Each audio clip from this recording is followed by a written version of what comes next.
Hello my dear friends, JEE mains April 2 రోజు evening shift paper ఎలా ఉందో మాట్లాడుకునే ప్రయత్నం చేద్దాం. అయితే మార్నింగ్ షిఫ్ట్తో పోలిస్తే ఈవినింగ్ షిఫ్ట్ కొంత టఫ్ అని చెప్పవచ్చు అనమాట.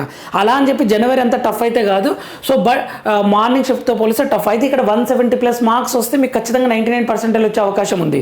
అయితే మ్యాథ్స్ అయితే కొంచెం లెంతీ అంటున్నారు, బట్ అన్ని క్వశ్చన్స్ చేయవచ్చు. మీరు ఫిజిక్స్ కెమిస్ట్రీ దగ్గర త్వరగా కంప్లీట్ చేస్తే మ్యాథ్స్ క్వశ్చన్స్ చేయవచ్చు. బట్ కొద్దిమంది స్టూడెంట్స్ లెంతీ వచ్చింది, మ్యాథ్స్ టైం సరిపోలేదని చెప్పారు. ఫిజిక్స్ అయితే యాజ్ యూజువల్ ఈజీ, మార్నింగ్ ఈజీయే, ఈవినింగ్ షిఫ్ట్ కూడా easy.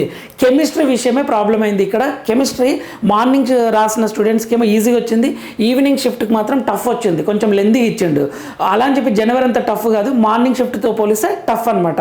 So my dear students, next 4th, 5th, 6th, 8th రోజు ప్రిపేర్ అయ్యే వాళ్ళు అన్ని క్వశ్చన్స్ ఒకసారి చూసుకోండి. జనవరి అండ్ ఏప్రిల్ సెషన్వి అతి జాగ్రత్తకి వెళ్ళి తక్కువ బిట్స్ మాత్రం పెట్టకండి. ఓపెన్ స్టూడెంట్స్, రిజర్వేషన్ లేని స్టూడెంట్స్ ఓన్లీ 20 క్వశ్చన్స్ పెట్టి వస్తున్నారు, అది రాంగ్. మీకు రిజర్వేషన్ ఉంది అన్నప్పుడు కొంచెం ఆలోచించండి, కానీ తక్కువ బిట్స్ మాత్రం అతి జాగ్రత్తకు వెళ్ళి పెట్టకండి మై డియర్ స్టూడెంట్స్. దీని గురించి ఫుల్ వీడియో ఉంటుంది కింద, ఒకసారి క్లిక్ చేసి చూడండి.